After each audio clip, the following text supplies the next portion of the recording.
नागरिकता संशोधन अधिनियम सीएए के खिलाफ सुप्रीम कोर्ट में दायर की गई 200 से ज्यादा याचिकाओं पर मंगलवार को सुनवाई हुई। सुनवाई के दौरान सीजेआई ने केंद्र सरकार को जवाब देने के लिए 3 हफ्ते की मोहलत दी है। हालांकि कोर्ट ने इस पर रोक लगाने से फिलहाल इनकार किया है। देश के मुख्य न्यायाधीश डीवाई चंद्रचूड़, जस्टिस जेबी पारदीवाला और जस्टिस मनोज मिश्रा की पीठ ने 230 से ज्यादा याचिकाओं पर सुनवाई की। पिछले हफ्ते 11 मार्च को केंद्र सरकार सीएए के तहत नागरिकता देने वाले नियमों को लेकर नोटिफिकेशन जारी कर दिया था। सुनवाई के दौरान वकील कपिल सिब्बल ने किसी को भी नागरिकता न देने पर गुहार लगाई। सिब्बल ने कहा कि कोर्ट ने 9 अप्रैल को अगली सुनवाई की तारीख तय की है। इस बीच अगर नागरिकता दी जाती है तो हम दोबारा कोर्ट का दरवाजा खटखटाएंगे। बता दें, सीएए के खिलाफ याचिकाओं पर सर्वोच्च न्यायालय में सुनवाई चल रही है।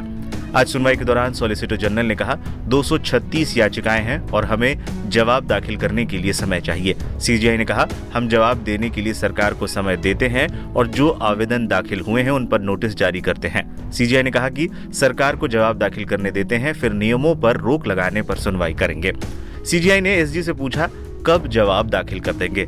एसजी ने कहा, हम 4 सप्ताह में जवाब दाखिल कर देंगे। इस पर वरिष्ठ वकील कपिल सिब्बल ने कहा, 4.5 साल में नियम लागू नहीं किए गए और अब अचानक कर दिए गए। अगर नागरिकता देनी शुरू हो गई तो याचिकाएं बेकार हो जाएंगी। सिब्बल ने कहा, 4 सप्ताह जवाब दाखिल करने के लिए ज्यादा है और जवाब दाखिल करने तक रोक लगाई जा सकती है। सिब्बल ने कहा, आखिर 4 साल बाद इतनी क्या जल्दबाजी थी, जबकि पहले कोर्ट में कहा था कि नियम लागू नहीं होंगे। कपिल सिब्बल ने कहा कि एसजी ने ही 22 जनवरी 2019 को कहा था कि हम नियम लागू नहीं करने जा रहे हैं, ऐसे में रोक लगाने की जरूरत नहीं है। सुप्रीम कोर्ट ने रोक लगाने से कभी इनकार नहीं किया। इसके बाद सीजेआई ने कहा, हम 2 सप्ताह में जवाब दाखिल करने का समय सरकार को देते हैं। एसजी ने कहा कि ठीक है। 2019 में पारित हुआ था नागरिकता संशोधन अधिनियम। भारत की संसद से 11 दिसंबर 2019 को सीएए पारित हुआ था और अगले ही दिन इसे राष्ट्रपति की भी मंजूरी मिल गई थी। केरल के राजनीतिक दल इंडियन यूनियन मुस्लिम लीग ने इसी दिन सुप्रीम कोर्ट में सीएए को चुनौती दी थी और फिर सैकड़ों याचिकाएं इसके खिलाफ गुजरते वक्त के साथ दायर होती चली गई।